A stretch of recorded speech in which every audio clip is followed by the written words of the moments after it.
Okay, well, it is 5:02, so we will go ahead and get started. Hi, everyone. Thank you for joining. It is truly a pleasure to see so many people in this Zoom already. I think that it's a testament to what the global affairs space is and the future will look like. I'm going to introduce myself really quickly, as well as diplomat in training, and then get straight into our lovely panelists. So my name is Ajiri Uzere, and I am the founder of Diplomat in Training.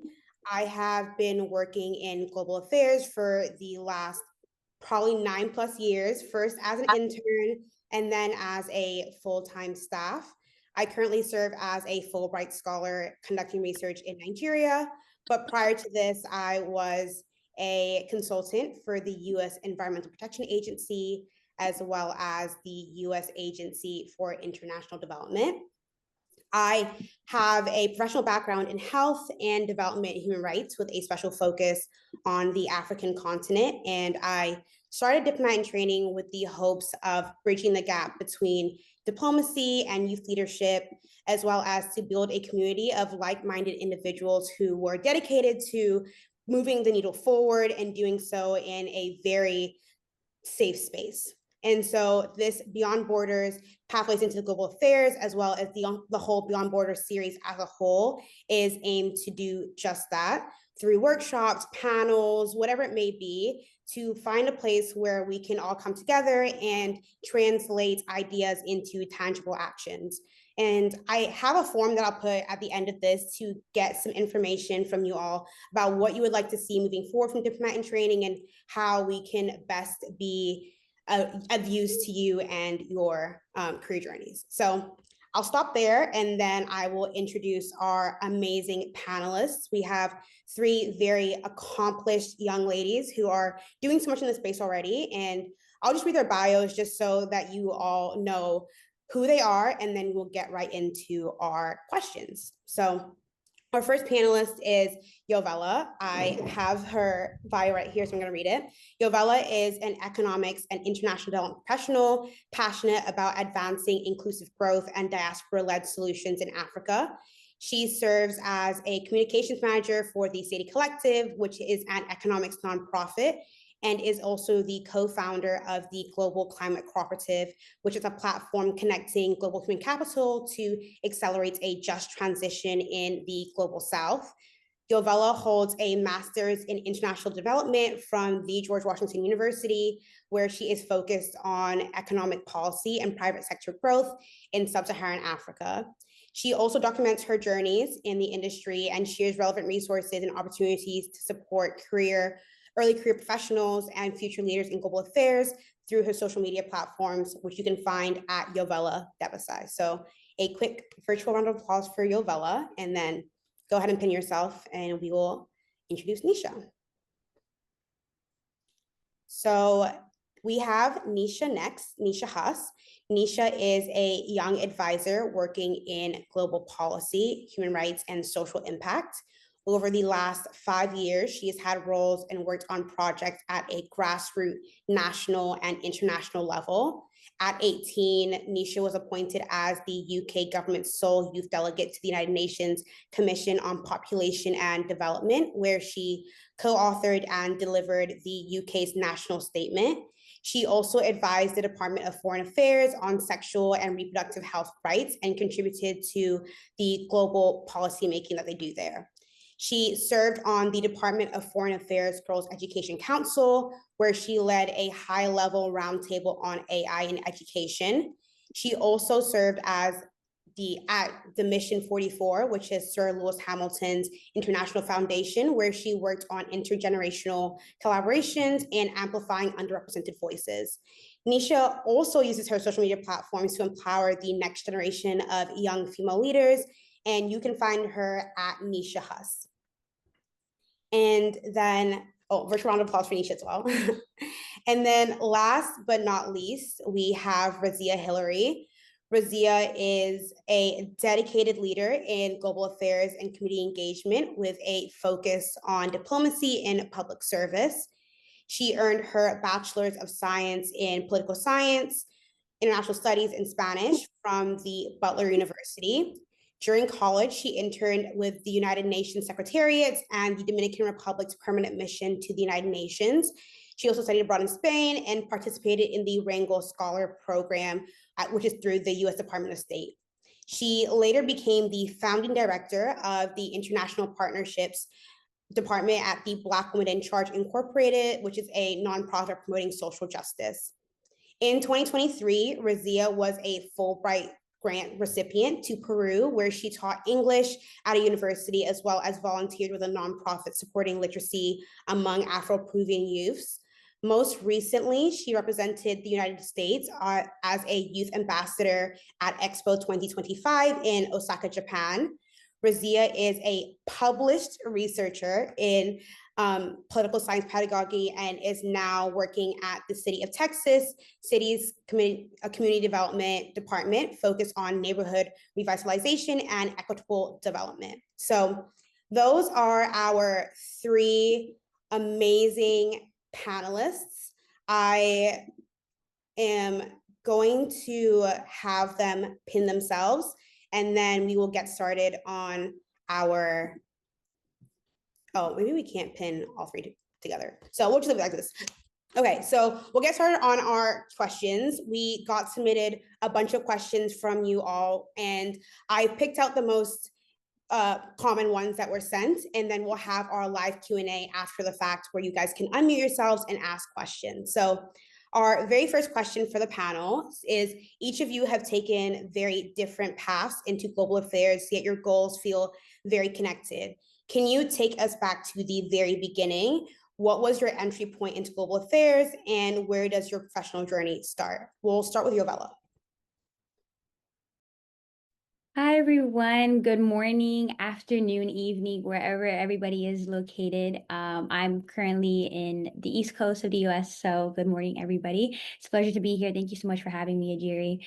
I would like to say that my kind of origin story in the international development, global affairs industry kind of began early days being daughters of immigrants from Eritrea, constantly being surrounded by stories and interactions with like my parents and my uncles and aunts, constantly being informed about what's happening back home in Eritrea. What are the different indicators and contributions towards development back in Eritrea and in the greater Horn of Africa, and just naturally building curiosity from those interactions and understanding that I have like a natural interest in learning about how, global states and entities interact and engage with each other.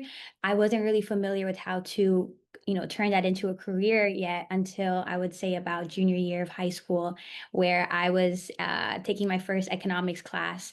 And I think having the experience of seeing the real world application of what I was learning in the classroom really drew me to the subject matter, and seeing how it can relate to international affairs and applying it on a global stage was what drew me to eventually major in undergrad in both economics and international studies. And from there, I was like, okay, this is what I want to do. How do I like continue down this route? And so I knew the subject material that I was interested in, and learning about international affairs, learning about macroeconomics, development economics, but how does this, define itself as to a career path?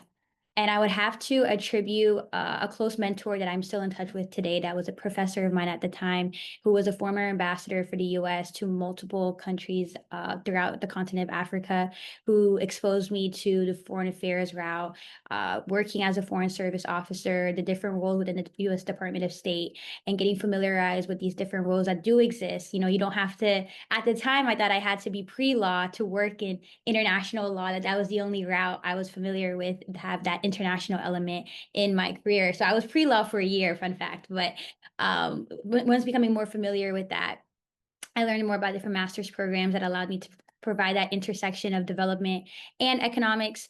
So I did my master's in international development in DC, and doing my master's in DC was the best thing I could have done for myself, getting more familiar with international agencies, multilateral agencies, being able to be a youth delegate for the World Bank, the United Nations.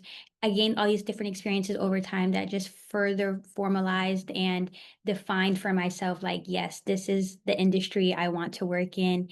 And I'm happy to be here and to continue to be learning and giving back to that community, especially during these times. Thank you, Bella. I think that mentorship is very important. And I feel like we'll hear that to continue to be a theme. I will head it over to Nisha. Great. It was so lovely hearing about your journey, Yabella. My kind of journey has kind of started at a local level doing social impact work on issues that were impacting my community. So particularly my secondary school had a really big issue with sexual harassment and rape culture. So I worked with a local charity and we started making short educational films, and that kind of started some work that I was doing around violence against women and girls. And I think this was really important, kind of that first moment, kind of standing up for something that you care about, because I then found like a community where I felt empowered, and I then felt like I could put myself forward for more things, despite kind of none of us came from any kind of background of privilege. We genuinely just were passionate young people who wanted to make a difference in the system. So that's kind of how I began building up my experience. Kind of more recently, I wanted to get involved in some more like girls' education policy and really hone in on kind of the rights and lived experiences of women and girls, especially kind of globally. So then I kind of went on to do some more national work, doing kind of policy consultation with the Department of Foreign Affairs in the UK, as my background shows. Um, and this fed into some really great policies, which I'm really proud to have kind of supported, and also to be able to be in those rooms with decision makers is like absolutely incredible. And I think that we need more spaces like that where young people can really be the voice for change, because so many young people are doing amazing work in their communities and they actually just need those opportunities to be in those spaces. So I would say it more started out social impact work, but then kind of the girls' education work, and then now the work that I do are definitely more in the development space. So I am now the UK government's United Nations youth delegate to the Commission on Population and Development. I found that out kind of around this time last year when I applied.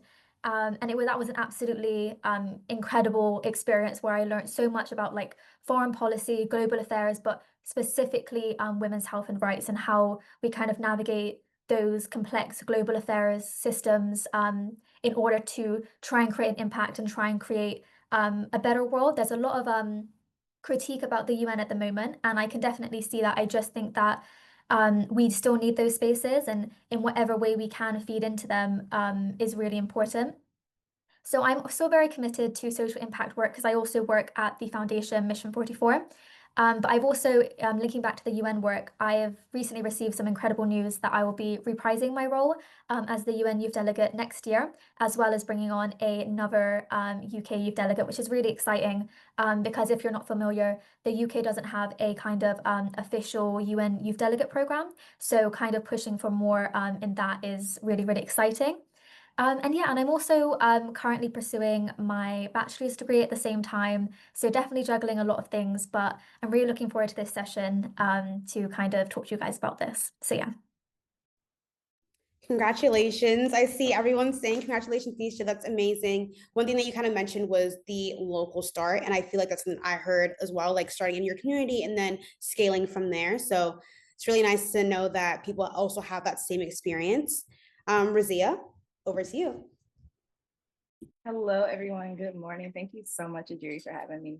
And thank you, everyone, for attending this. I guess I can't really pinpoint a time where I began my sort of career in global affairs. It kind of just started that way.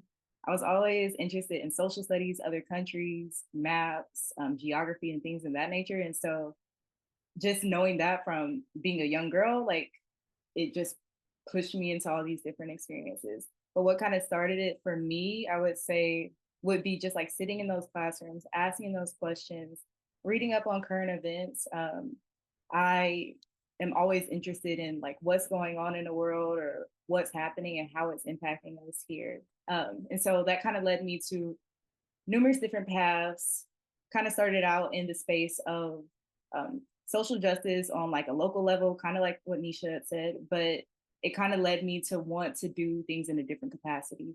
And because I'm so interested in like different cultures and different countries, I started out serving refugees and migrants. And then that led me to seeing how can I blend the international and the local.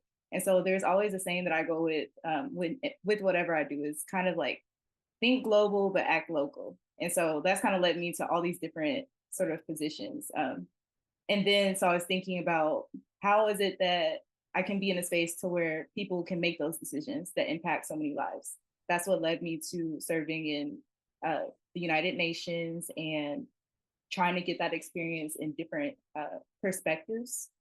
And then knowing that and knowing what I had learned from that, I had started to sort of question and ask, how is it that I can put myself in the perspectives of others? And so that's what led me to working in different countries. So it's always like being open to asking those questions, staying curious, is kind of what led me to all these different sort of paths, but then also knowing that no job is never like ever too small. Like there's no job that is too out of our field or too left wing or too right wing, whatever have you. But just trying and leaning into all those curiosities. Yeah, Razia, I really liked what you said. I think Yovella also touched on this too about following your interests and finding where that takes you. I think that's kind of what I did as well. So yeah, be curious, like you said, and that's kind of where you'll find where you fit in best. So you guys all have very different backgrounds, as you just stated, but it seems like a lot of your impacts are connected in some sense. And Nisha, you're based in the United Kingdom, and I'm curious for you, what skills, habits, or practices that matter most in your early career and that go beyond just qualifications, as well as something that you were surprised about when you got into the global affairs space? Yeah, great. Um, so I would say the point around skills and expertise, but not actually having like formal qualifications is kind of the story of my career because I don't have like a degree in international relations or politics. I actually study a modern languages degree right now, whilst I obviously do all this other stuff. So I would say like my understanding and level of expertise just comes from how I've kind of built years of experience. So, kind of the advice that I would give, first of all, is be curious, soak up knowledge, ask questions because knowledge can really be power. And I personally really like it when I kind of get down to all like, the nitty-gritty of an issue, really try and push for like effective policy and get to kind of the root of what's going on.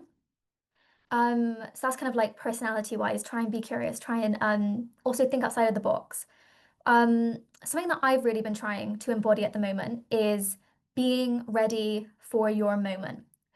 This is kind of all about preparation. Prepare, prepare, prepare, because you never know when your opportunity that you've been waiting for is going to come about. Like when I applied to do kind of the UN role that I'm currently doing, like I didn't think I was going to get that, and I then was like, oh shoot, like this is a really exciting thing. I want to be prepared. I want to make sure that I know what I'm talking about. And you don't want to, get that opportunity and then be like, oh, I don't know how I'm going to do this. Like, I'm not prepared for this. I'll give an example, linked to maybe a bit more my degree. So I study modern languages, like I said, I study French and Arabic. And there are obviously times when I come across a French speaker or an Arabic speaker, and I'm like, oh my gosh, I should have been practicing my languages the last few weeks because wow, like now I absolutely making a fool of myself. Yeah, it's not working basically. So that's one of the times that always reminds me, I'm like, okay, Nisha, like if you had just done all these things, if you had just prepared and been ready for when something comes about, then you wouldn't have felt ridiculous to say the least. Maybe bringing it back a bit more to global affairs. Really and truly, I think that global affairs is a really complex space. You will never know everything, unfortunately, but you can be prepared. You can do your research. Um, and yeah, and I would also say, like, especially in your early career, obviously it depends on your specific circumstances or whatever it is, but I would say, like, don't claim to be an expert in anything because then you don't want to have that situation where someone asks you a question and you're like, I don't know. Whereas actually, if you don't claim to be an expert, but you claim to have an understanding, or in my case, like I talk about lived experience, and that kind of level of expertise, I think that is really important. But then equally, if you do have a situation then where someone does ask you something or mention something, and you're not sure, there are ways in which you can like handle that with grace and just be like, I'm actually not sure. I'll go away and I'll get back to you about that. I've had some times where I was doing some FGM training, and I believe the number of prosecutions for FGM is higher in France. And someone asked me about that, and I was like, I actually am not sure, but I can go away and give you the answer. And now I've also learned something. So there's kind of that exchange that can also happen. I think on that first question, the final point I'll kind of give is that it's kind of one thing to be good on paper and informal experience. Like it's obviously so important to, have that kind of CV stuff that when you're trying to get a job, of course. A lot of people recently have been saying to me, because I do quite a lot of things at once, like, Nisha, I bet your CV is absolutely stacked. And I'm like, maybe, but I actually think that a lot of people can kind of have that experience, but then in practice, if you're not a good listener, you can't articulate ideas, or you're the person who, never speaks up in meetings, then kind of that actual on paper experience that you have will only get you so far. So I think like charisma and like that clear communication is so important. What I will say also, however, countering that point is that if you don't feel like a natural, like eloquent speaker, that is okay because it's a skill. Okay. I used to get told all the time, you talk too fast, you mumble, no one knows what you're talking about half the time. And I would argue that now I'm a bit more articulate. So I promise you that like a lot of it is stuff that can be built up. And I just think that you shouldn't rely too much on thinking that you need to naturally have something. You can always build up these skills. And then I'll just quickly make a point on your second question about things that surprised me entering the space. I would say like something that I found really interesting, and I'll kind of put this into context. So, the commission that I work on at the UN can have a level of disagreement at times because of women's health and rights. And when I'm there, the UK government's priorities are around, in that particular commission, around women's health and rights. So when we're there, we're kind of pushing for better policies on that. But I remember when I went to the UN HQ on that first day, I was listening to all these speeches and all these things that were being said. And I kind of like at one point turned to my kind of mentor, like a woman I was working there with, and I said to her, like I'm really confused because I'm hearing all the right things. Like, are we not all in agreement? Because I was obviously prepared to be there and maybe face some disagreement. And actually, what she said to me was that you need to really listen closely because it's not always about what people say in kind of global affairs, but actually about what they're not saying and the way that they're saying things. Um, so yeah, I think that's like quite a practical thing that you can kind of take into the space. But yeah, I hope that helps. No, that was really good. I'm stealing from you the be ready for your moment. I think that is the perfect way to put things in that you never know when your opportunity is going to come, and it's about like capitalizing on that. And I think we can all attest to that being very important to do.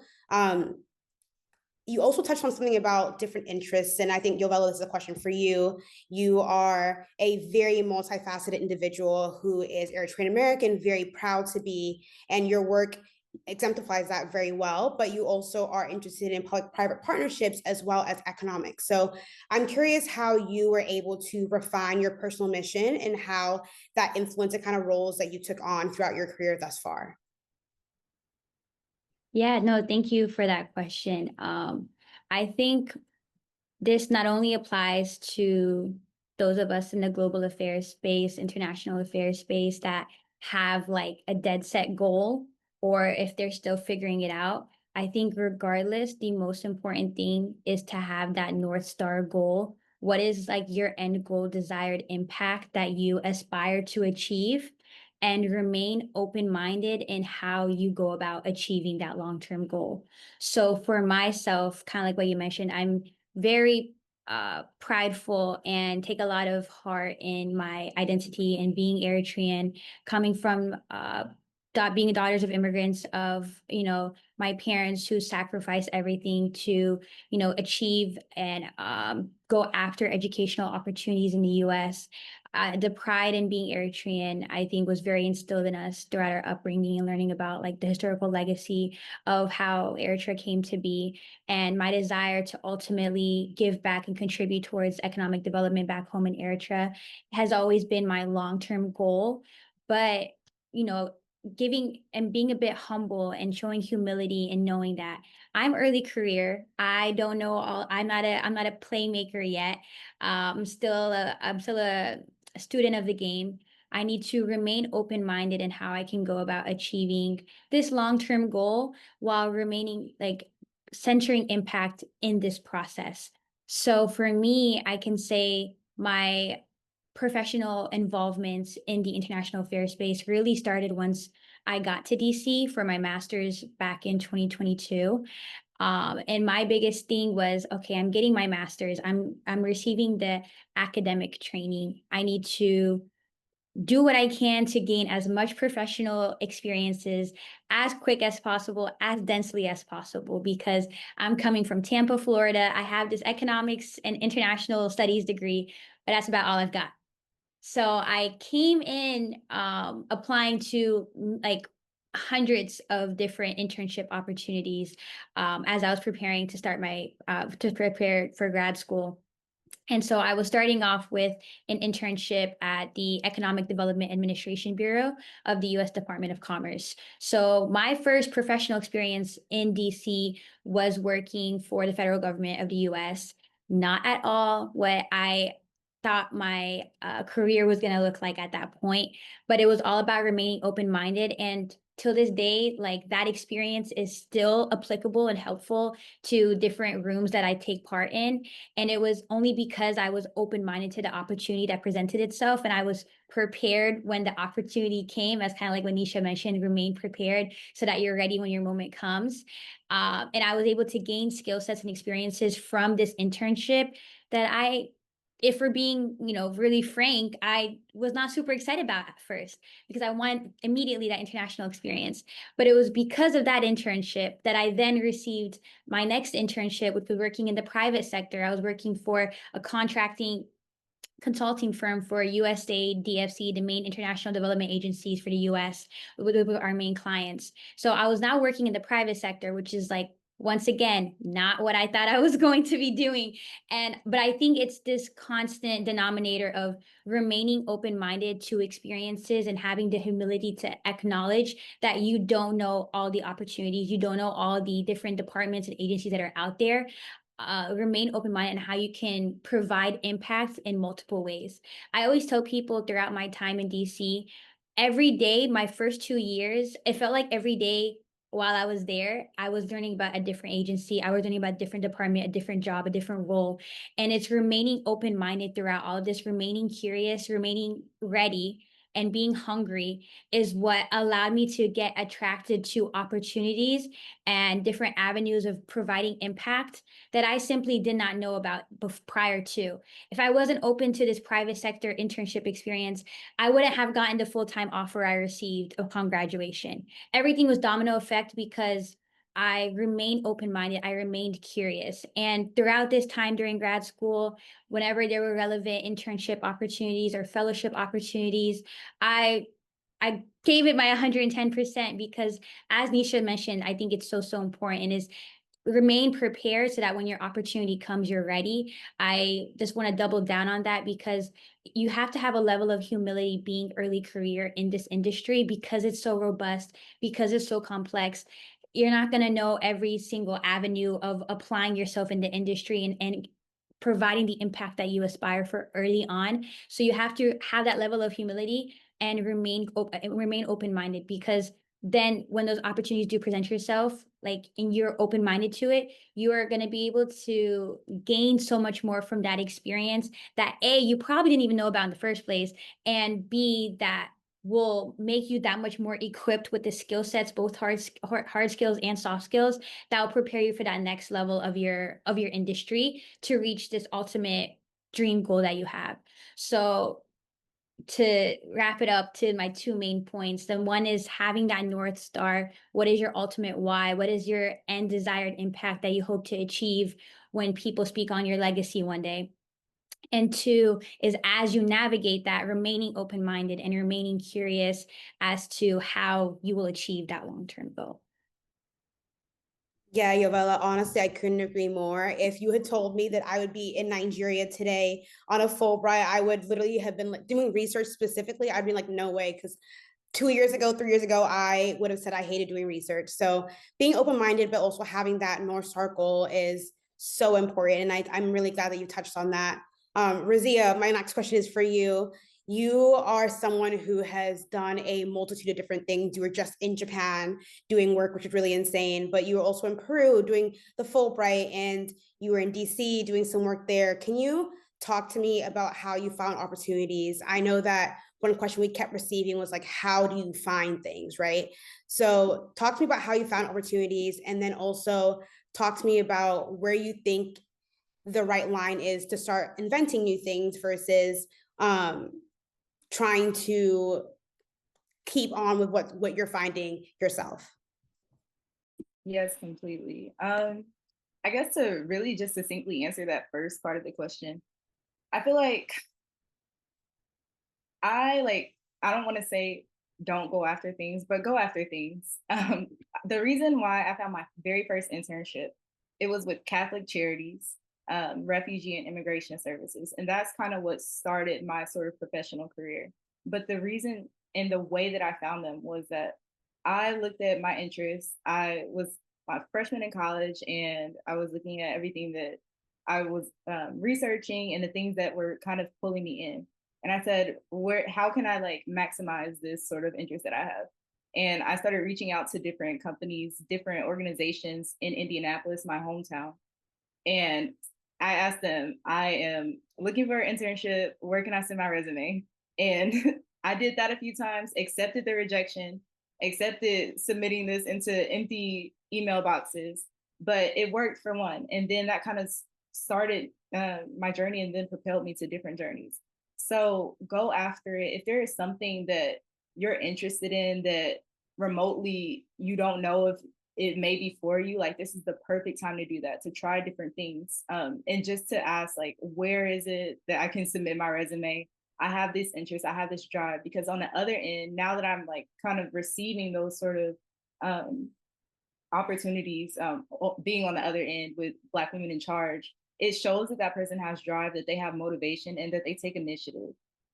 That's also how I started my internship with the mission, the Dominican Republic's mission at the UN. I did not know much about the Dominican Republic. I knew that I was interested in Latin America, and I wanted to work with a country that had a different history, different goals, different perspectives than what I was used to. And so I started reaching out, and I said, I know I'm going to be in New York City this semester, so where can I work? I reached out to all the different Latin American countries that are a part of the UN and have a mission up there. Did not hear back from any of them. I heard back from two, and then decided to move forward with the Dominican Republic. So go after it. It's not an issue if you don't hear anything back, accept the rejection, because putting yourself out there, like, it comes with the rejection. And I've definitely faced that a lot. So I would say, yes, going after that. Also networking. It's not what you know, it's who you know. It sounds cliche, but that is so true.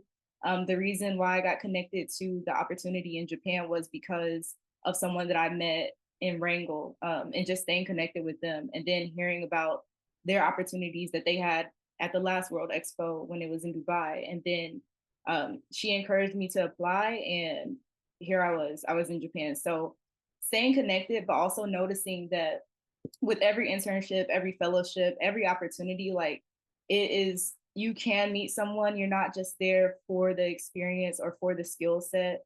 Be there to make genuine connections. And it's such a blessing that Ajiri and I have stayed in touch all these years, but that's how we met. And I'm sure, like, later on in life, if there's something that she's interested in, there's something that I'm interested in, we can lean on one another. So it's not just about the professional, what can you do for me, transactional sort of kind of things in those experiences, but making those genuine connections. That was another way that I found really fruitful opportunities. And then knowing when it's time to leave. I think a lot of times in college, it was pretty evident when I felt like sort of imposter syndrome in those spaces. Being in like the UN, like it's there were plenty of times where I was the youngest person. I was the only woman. And even today, working with the city of Texas City, like I am often the youngest person in the room, often the only woman, pretty often the only woman of color too. And so knowing when it's time to leave, not because of the discomfort, but because maybe sometimes you've outgrown a room. I've always said that if you're the smartest person in the room, then you have to find another room. But at the same time, there has to be a balance to where you're not feeling that imposter syndrome or fully just like a fish out of water. So knowing when it's time to leave, knowing when it's time to pivot, and recognizing that there's nothing that is too small to do. A lot of these internships, a lot of these opportunities, I've had the privilege, but it's because I did them for free. And so now I was at the point, I think it was 2023 after I graduated, I said, I don't want to do anything else for free. I'll do it for minimal pay. And that's what I've done. But it's accepting that there is going to be a little bit of sacrifice there, but the payoff that comes with it is going to be these genuine connections, a lifelong network, these skills, these soft skills that are not only going to build your resume, but are going to that you can take with you, and those memories that you can take with you. So it is a tough sacrifice, and I recognize that it was definitely a privilege to be able to do a lot of these things as an unpaid intern, which we can get into too. But like to accept that with a grain of salt, that it's an investment in yourself. So it pays you in a way. It's just a little delayed. And to answer your second part of your question about reinventing the wheel, I immediately thought about my work with Black Women in Charge and then community development here.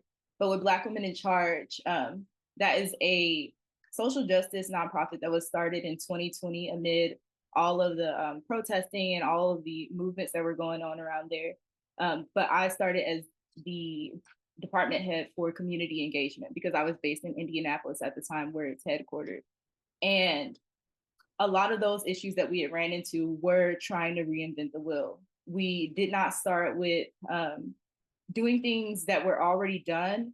Also, nothing is really new. Like nothing is ever really new. So we didn't recognize that at first, which I definitely admit and confess. But what has saved us from sort of working against the grain is the partnerships. And that's what it kind of pushed me to international partnerships, was recognizing that we can't do anything alone. We can't do anything isolated. The ideas that we have, there's probably an organization or some agency that has already done that. So why not join together and support them? Same thing with community development. We thankfully, so we have funding from the federal government, from the U.S. Housing and Urban Development Department, which now it is kind of shaky. We don't know how our funding is going to be. But one of the issues that we run into is what are going to be our plans for the following year, for the next 5 years. And what I love about this job is that we can look in our backyard, we can take a drive 5 minutes away and see, okay, this street needs sidewalks, or this low to moderate income neighborhood, they need street lights, they need a better park, or this swing is broken, and we can allocate those funds. But the issues that we kind of run into is what's going to be our plan for the following year. And so we're kind of at that point now, is asking, are we going to create new programs that may be a hindrance to the city? How are we going to find locations, staffing, hours, pay, the logistics of it all? We're talking about creating a youth counseling program when there are already tons of organizations that are already doing that, where we can just allocate those funds and have partnership with them, or let them handle that because they've done years of that work. We don't want to do things that are going to like be a disservice to the community in trying to be a service to the community.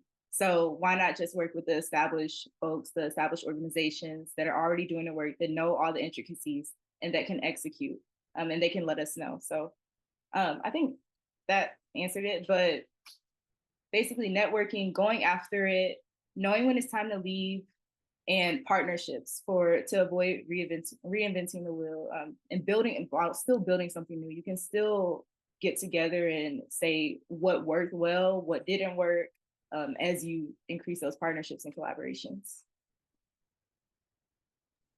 Thank you, Razia. Honestly, that was so many gems I was writing down. One thing you said was, it's not what you know, it's who you know. And that is true to be it forever. And I think Urella mentioned that as well. And even Nisha with mentorship and network and all of that. So I fully co-sign everything you've said. I want to share a little something, but we're gonna head into our Q&A portion now. So if you have a question for any of our panelists, feel free to raise your hand and unmute yourself. Or if you don't want to do that, you can put the question in the chat and I'll read it out loud and have one of the panelists answer it. So I'll give you a second. Decide if you want to speak. If you don't want to, that's fine. But while they're doing that, I did want to share a really quick story. And this is in regards to finding internships, which I guess is a question. I won't answer it, but quickly just to speak to what you had said, Razia. One of my internships during COVID, when everything seemed like it was shutting down, came about because I sent my resume to over 50, 60 different organizations, basically saying, please, I just need something. And I was very willing to work for free at that point in time, but I managed to find one singular person who responded saying that they don't have an internship program, but they're more than happy to make one for me and they would pay me to do the work. And that partnership became one that not only did I have then, but also one that I continue to have throughout grad school and even till today. So I fully support reaching out and just shooting your shot, and you literally never know where you would go. I will take the hand up and then I will go into the questions in the chat. So feel free to unmute yourself, everybody. Hi, I just wanted to first of all say thank you so much to all the panelists because I've taken so many notes and I feel like I've learned a lot this evening. I just wanted to ask, what would you all recommend as a starting point for building knowledge, especially for somebody that's new to this field and that perhaps doesn't have a degree or hasn't studied anything related to global affairs before? Does any panelist want to have a good answer to that question up front? Go ahead. I have two things that immediately come to mind. First, I think the quickest way to learn from experiences or about the industry is to follow industry leaders like on social media and like especially on LinkedIn. I love LinkedIn so much. I'm such an advocate for LinkedIn. I think that's the easiest way to get like an idea of what are the typical career trajectories or experiences that these people have that have roles that I achieve to receive myself, and kind of seeing almost like what has been the common formula in experiences or in academic experiences that can kind of give you a little bit of an approach on how to navigate it yourself. So gaining experiences from other experiences, like what has worked, what is the common denominator of professional experiences or internship experiences that have brought people to where they're at on a social media online presence from those public portfolios. And then secondly is beyond when it comes to hard skills, beyond receiving degrees and academic experiences, I think not shying away from certifications programs. For instance, I think global affairs as an industry is one of the few that values soft skills as strongly as hard skills. And there are a number of even LinkedIn learning videos that talk about some of these like soft skills that can quantify it in a way that you're like have the certification on how to go about conflict resolution. Some of those like very important soft skills that may not be valued in other ways can be quantified through professional certifications. And I think like LinkedIn Learning, Coursera, some of these different certifications are a great way to build those skill sets in a way that can be marketed, I guess, in our industry. And then a third one that I just thought of is networking, going to these different industry events, programs that are in your area. I'm not as familiar with where you're based, but the US equivalent in platforms that share different events in your industry is like Eventbrite, where you can look up your city and we could filter in the types of events you're looking for, and it can share different events or programming that's happening in your city. I don't know what the equivalent is for other countries, or if Eventbrite is present in other countries, but looking for these avenues of how can I get involved with different industry events that are happening, going there and talking to any and everybody and getting those firsthand experiences and conversations on like, this is what I'm interested in. What's your experience on this? What have you done? And getting those firsthand interactions is another golden way to expedite not repeating problems or issues that others may have had in trying to gain knowledge in whatever route you're trying to look into. Could I also really quickly add to that? One thing that I would suggest, again, not quite sure where you're based, but getting really good at following the news. I personally, like in my household growing up, the news wasn't like something we just had on the TV all the time. So I felt like I had to actively follow the news because there's always loads of stuff going on. So following with the news, if you are UK based or interested in UK affairs, I would really suggest subscribing to the Politico playbook. You get so many emails constantly coming in about current UK and also I think a little bit global affairs, and just like also analyzing what's currently happening as well. And then the third thing I would say is find other people who are interested in politics and global affairs because then you could talk about it with them. Thank you, Yovella and Nisha. I want to quickly just raise that we do have about 12-ish minutes left of the session. We do have some hard outs, so want to make sure that we're able to get everyone out on time. So that being said, I'll take maybe one or two more questions.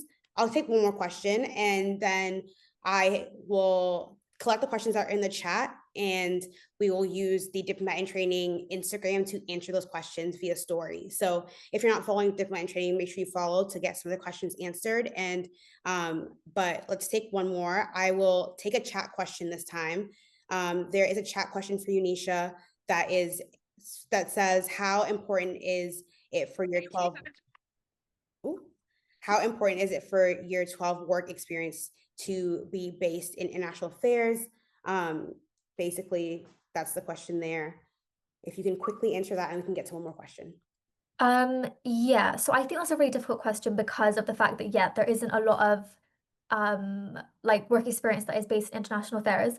But I think the one thing that I think people don't realize is that all your experience doesn't need to be global affairs or politics based in order to go into these spaces.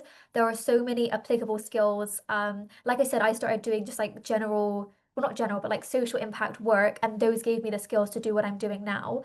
I think if you are trying to hone in on something, I think law is always, they have loads of work experience that goes on. Getting work experience with your local MP can also be good. That is obviously more like national based, but those skills can then make you able to build up the skills to go on and do global affairs. I hope that helps. That's perfect. Thank you, Nisha. And then I will take one last question also from the chat, which basically is centered around approaching networking, both in person and through LinkedIn. It just asks, how do you make it feel natural rather than one that's focused on being opportunistic? Take this one. Immediately what comes to mind is recognizing that, yes, LinkedIn is a networking platform. So we know that when we reach out to someone, there's something that they have that we want.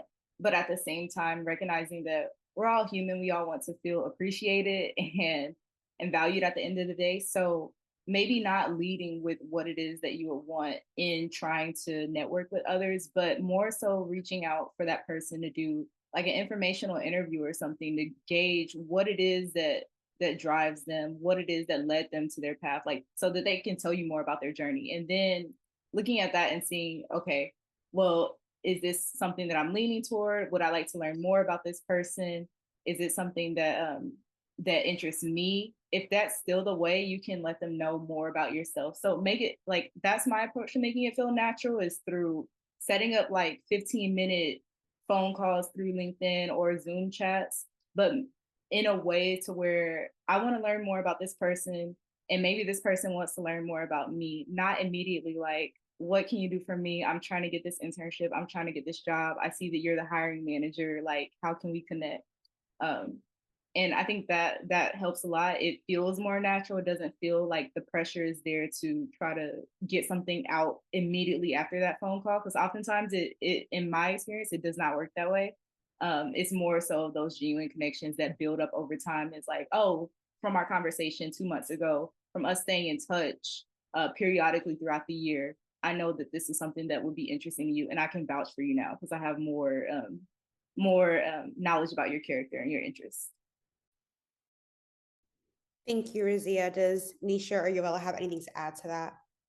Yeah, I think just to double down, personalizing outreach, cold messages on LinkedIn, I think definitely helps with making the receiving end feel less like transactional, not like a generic message, like, okay, this person took the time to see that I had this previous experience or like published this research paper, and like incorporating that personalization into outreach can make it feel more genuine. And I think how I see it for me, if you're pursuing a cold message or a cold outreach with pure intentions, just like with genuine interest on that person, I think that naturally oozes out, and like lean into that. Razia mentioned, like LinkedIn is a networking platform to an extent. People understand the context of how and why people are reaching out to you on that platform. But if you demonstrate a genuine interest to learn more about a person's background in this cold message, I think it naturally will ooze out, and like lean into that and demonstrate that, and don't shy away from communicating that. And at that point, you've done what you can. It's just a matter of that other person choosing to respond, but you can have peace of mind in knowing that you had that genuine curiosity and you acted on it. Yeah. I love that. I love that a lot. Thank you both. Oh, thank you all three of you for just sharing your wisdom. I have very different types of relationships with each of you, and I'm so grateful. Like Rosia had mentioned, those connections that you make are ones that will just change your career for the better, honestly. And I'm just very grateful. And I have taken notes, knowing all three of you, I've taken notes, and I'm really just going to internalize everything. And I think I speak for everyone here when I say that your insights are incredibly valuable, and I am very grateful. I really quickly do want to plug Yovella and Nisha both have very incredible TikToks that are very educational and are very like useful for someone who's in global affairs. So I implore you to follow them. And then, like I said, Diplomat in Training has an Instagram page that I implore you to follow as well. We'll be answering some of the questions, but also just for future events and all of that. I had also mentioned at the very beginning that I was going to put a form in the chat for people to fill out, just so that I know and Diplomat in Training knows how we can best serve you in the future. So I put that form here right now. But to wrap this all up, I have one final question for our panelists.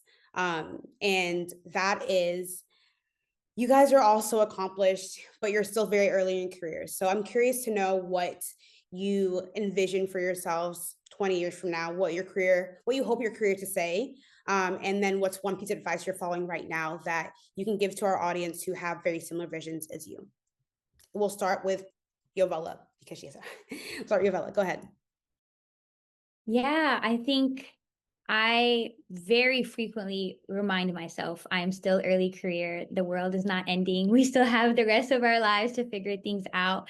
But I think the most important thing with and blessing of being so young and being so early is that we do have the world in our hands. So I always just remind myself, as a piece of advice, is to stay hungry. Like, go after your every desire, everything you want in this life. Like, go after it. Now is the time to do so. Now is the time is where you have the energy, you have the mobility, like you have the bandwidth. Do it now. If you have the wildest idea or dream or organization you want to found, go after it now.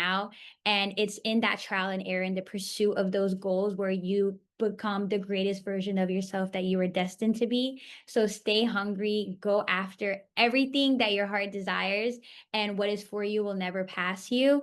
And kind of like what I mentioned earlier, is that in the midst of going about this crazy journey of defining our professional experiences, having that North Star to keep you focused, and to not deviate and get distracted in all the different ways that you can go about defining your career routes. Yeah. I'll go Nisha and then Razia. That was a really, really great point.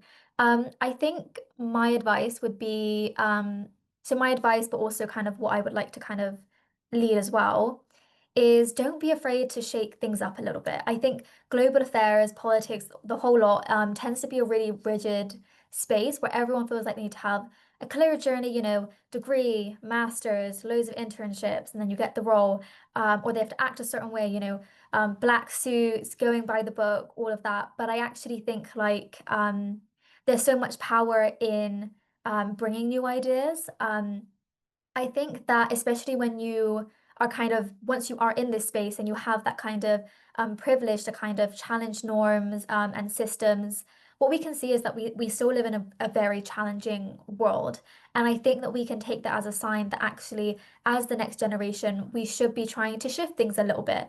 And I think a lot of people kind of don't want to critique the current systems, but actually, it's by critiquing the system that we are able to push for better systems.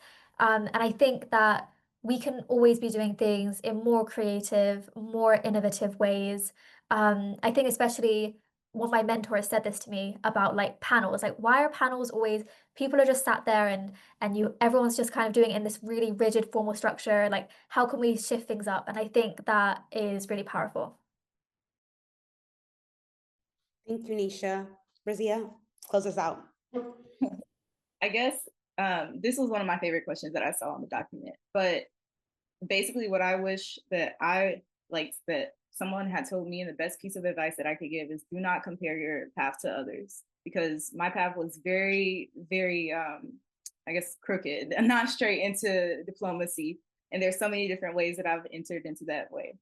So do not compare yourself to others, because everyone else on this panel, like I think they have their masters. I don't have my masters, but knowing that I am on my way to my own path. Oh, Nisha, I'm sorry. But carving like your own path and taking solace in that this is your path. You are going to be the best person at it, just as someone else is going to be the best person at their own path. And then accepting rejection, because it will all come together. Rejection is redirection, and your gifts, your talents, they're going to make room for you some way, somehow. If I was not rejected from Wrangle one year, I would not have met Ajiri the next year and have been opened up to so many different doors from that way. So rejection is redirection. Do not compare, and your gifts will definitely make room for you. It will come together. Thank you so much to our phenomenal panelists. Thank you everyone for joining. That is the end of our very first Diplomat in Training event. I am so happy and I look forward to seeing each and every one of you in future events. So have a great day and I will see you soon.